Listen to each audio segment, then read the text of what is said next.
Mic check 1 2. It's the Y2K Collector here. And whenever we come up on a long weekend, I know that a lot of folks are planning on doing a bunch of game hunting. And so I usually like to give my thoughts on some of the best options for you in terms of bang for buck. So, right now, obviously, gaming is still somewhat at an all-time high, and prices are still somewhat at an all-time high. So if you're going to go shopping, especially if you're going retro, there's ways that you can still do it where you can maximize, the value for what you're getting. And I think there's a few systems that you should probably be on the lookout for, depending on if you're going modern versus retro. So if you're definitely in the modern market and you're trying to build or, add to your collection, I'm going to say the PS4 right now is still the best way to go, because you're still going to be able to get really good games at really decent prices. And by decent prices, I mean prices starting at $5 and under. $5 and up rather. So you've got games like, the Uncharted series. So you have games like Uncharted 4 that you could get at GameStop for $5, which is a pretty good game. You have other games on the PlayStation 4 which may not be as cheap as $5, but are still pretty inexpensive. You've got games like Mega Man 11, which aren't really going to run you much more than about $12 to $15 at GameStop. And there's a number of them, right? There's a number of games. You can even still get games that are sealed, like The Quarry, for $15, which is a decent game. You've got games like Tales of Arise, which are about 10 and under, another solid title. You've also got Scarlet Nexus, which I know I have it around here somewhere, but that's also pretty much a $10 game. So you've got some options there in terms of the PlayStation 4 and what you can do.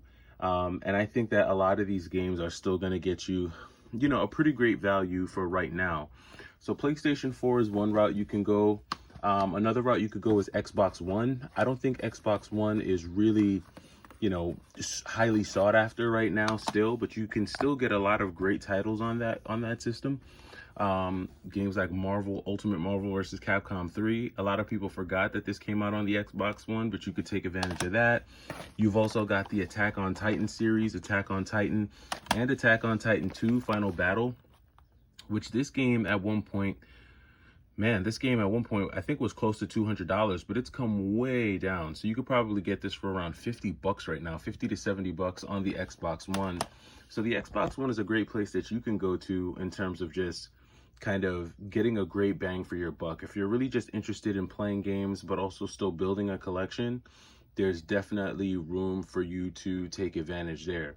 So you've got the PS4, you've got the Xbox One, two solid platforms that you can build a collection off of, or you can add to your collection over the weekend. Now, obviously, you have the Nintendo Switch available to you, but the Switch is probably going to be the most expensive system to try and collect for right now.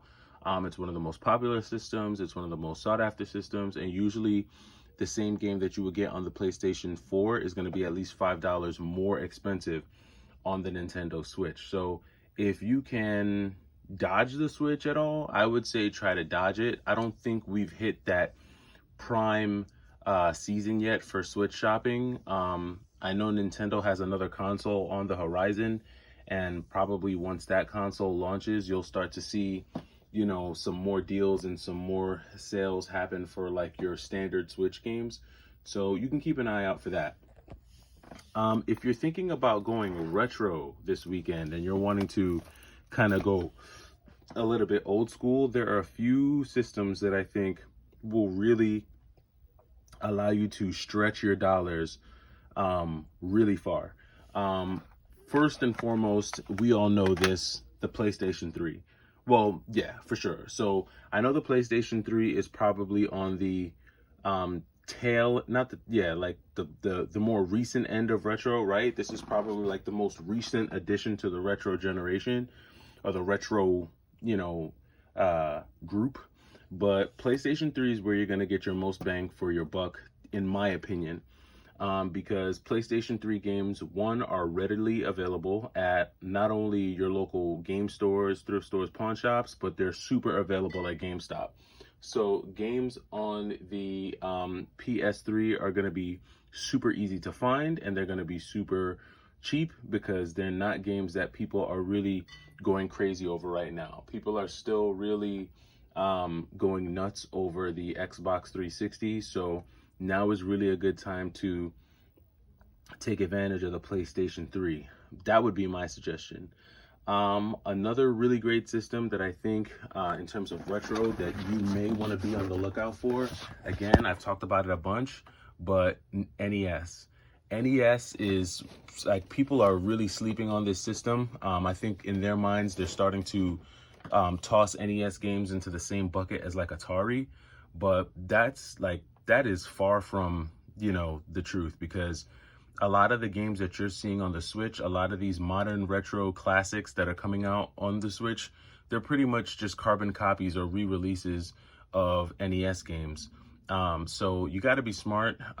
Definitely know which genres you're trying to get into when it comes to the NES, but I think the NES is going to be a great place for you to not only find great games, but you'll be able to make the most of your dollar. Like if you have $100 to spend, you could easily walk away with 8 to 10 quality NES games.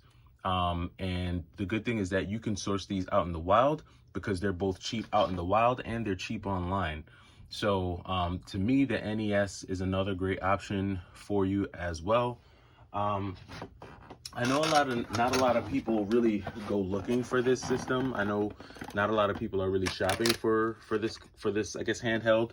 But the Game Boy, original Game Boy games are also really good right now. I don't think people are looking at the original Game Boy, but you have some pretty awesome titles like Mortal Kombat 2, Batman, right? Return of the Joker, another great game.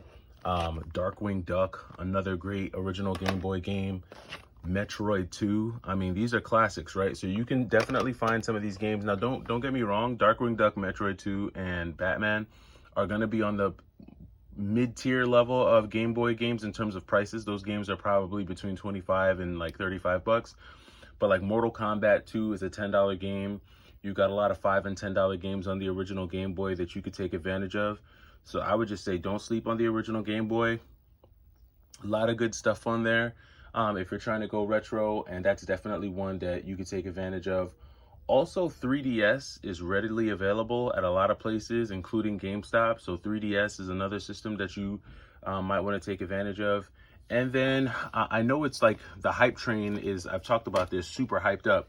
But Xbox 360 is still a cool console to be on the lookout for. I know a lot of games are shooting through the roof for this console, but you still have a lot of quality titles that no one cares about and are readily available, including the Fable series. You've got Conan, some of the Transformers games, Sonic.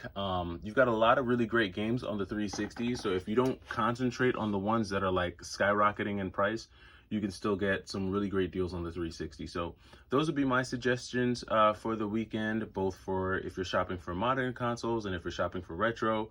Let me know what you think. Let me know what you're finding. It's the Y2K Collector. Hopefully you have a productive game hunting weekend and a great Memorial Day weekend. I'll talk to you soon. Take it easy.